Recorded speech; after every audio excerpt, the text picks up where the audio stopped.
Hello friends, this is Grunhaar and welcome to episode 10 of minicast. We made it to 2 digits from a single digit, all thanks to you. It is a grand moment and I'm proud of it. The first episode was published on December 8th, 2022, and it has been almost a year actually. I never imagined that I can continue this far, and I'm glad that I sticked to it. I didn't know what to talk about. I started small, still small though, with a brief introduction about myself, and then since it was my first time hosting my own podcast, I talked about how I set up my podcast environment, and then I talked about random stuff, sometimes serious topics, sometimes lighter topics. I tried to keep a good balance between them. Now, I don't expect many people to listen to it, but it always surprises me when people tell me they actually listen to it. And honestly, it makes me happy. I'm not gonna finish the series here. You can expect that more episodes will come, so stay tuned. Today, I will talk about museums. Art museums, history museums, science museums, any kind, you name it. So, here's a question for you for this episode. It may depend on where you live or where you have been. What museums did you visit and which one is your favorite? Although I've been to many places in USA, Europe, and in Japan, I still cannot decide my best favorite one. They are all good. I'm going to share some examples. So, starting from the USA, I've been to Smithsonian National Air and Space Museum in Washington, D.C. My favorite collection from the museum is Lockheed SR-71 Blackbird. It has a pointy nose and curvy outlines. The silhouette, the shape is futuristic, somewhat extraterrestrial, and beautiful. I actually like aircrafts, by the way. I like them because of their slick and lean designs, and also because they kind of symbolize the idea of making impossible to possible. It is a pile of steel combined and shaped together, however. It can fly and carry people and things to far places, you know. Speaking of aircraft, I've been to Kennedy Space Center in Florida too. I saw huge rockets, astronaut suits, and everything space related. They were also exhibiting a small piece of stone collected from the moon. It was officially okay to touch it, and I did too. It was a very cool experience because I touched something outside the planet we live in. I was only a teenager and believed I can obtain some superpower, like a character from films or anime, but nothing happened, I guess. So, moving on to Europe, I liked visiting to Rijksmuseum, spelled Rijks, and Van Gogh Museum in Amsterdam, the Netherlands. The former has huge collection of art.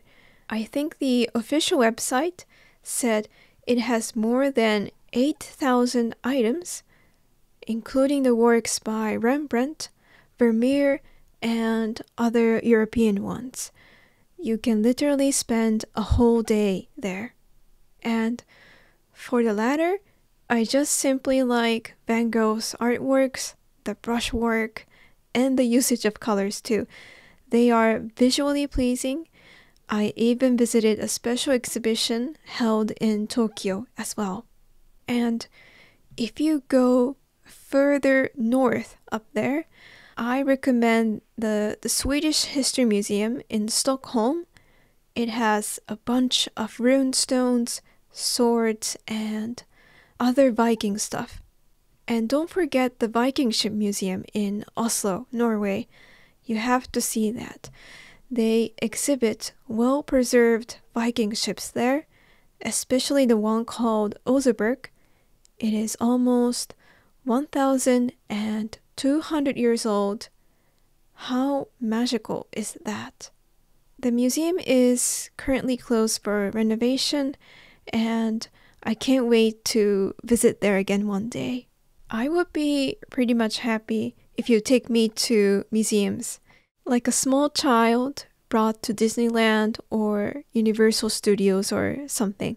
The thing is, I love the concept of museums.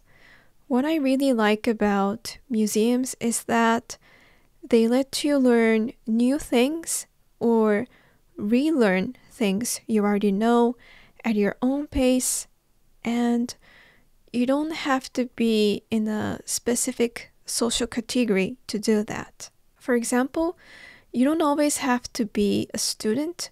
You don't always have to have a specific gender or social positions or belong to a specific age range. It's open for everyone. Just enter and you have your own free will to look around and learn. You can start from the first floor or the third floor. You can skip certain areas and focus on the exhibitions you are interested in. Or you can walk through everything. In bigger museums, they have hundreds of thousands of collections, and of course, you may be overwhelmed by the amount of information you get. But when you're tired, you can just sit down for a while and rest a bit. You don't have to memorize everything. You don't have to cram so much things in your head. No one commands you how to look around except when it's really a crowded exhibition. And no one gives you a grade or a scorecard based on how much you learned. No one judges you. No pressure, just chill.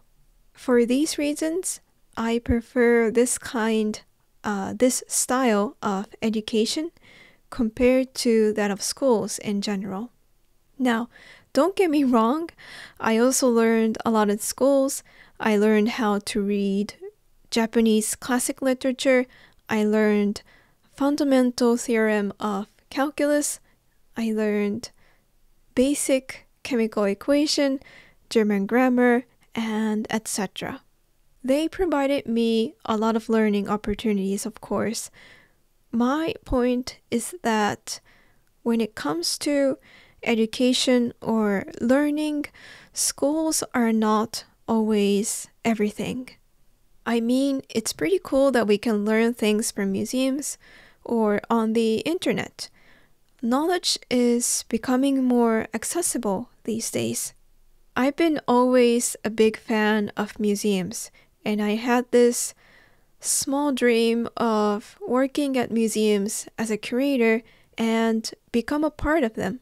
So while working on my main studies in university, I registered to Museum Curators Program and finished 10 or more designated courses by the government, including the practical work at a museum, and got qualified for a museum curator's certification when I graduated. The certification is only valid in Japan, however. I learned how to handle museum artifacts. For example, I learned how to disassemble a katana, a Japanese sword, and I also learned how to tie a knot in a traditional way, and so on. I think I studied at least twice more than the average college student, from early morning to a little bit late at night. And I wasn't a party person for sure. As I made progress in this program, the teachers, the actual curators, told me that it is getting much more difficult to get a full-time job at museums because they usually hire people with master's degree, especially in Buddhism arts, and the job positions that are open are very few. Some say the situation was much better 30 to 40 years ago because the government had and provided more funds to invest in research facilities. Sadly, the budget was gradually reduced over time. It made me sad, not just because I couldn't make my little dream come true, but also the fact that the government is cutting investment in long-term research and education for the future generations. In this year, National Museum of Nature and Science, which is located in Ueno, Tokyo, launched a crowdfunding campaign to maintain their operations. It's a national museum, yet they needed to ask for financial help from the public. It went viral on social media, and eventually it got filled up pretty soon. So, the reality is harsh, however. I want to believe nothing is wasted. I think I acquired a new perspective as I learned about operations in museums, like planning exhibitions, installments, and what else? Preserving artifacts and sharing knowledge with people. I keep this museum curator's certification as some kind of a proof to show that I'm a supporter of lifelong learning and I'm proud of it. So that's it for episode 10. Thank you so much for listening to this episode, and wherever you are, I wish you all the best. Happy holidays and see you next time.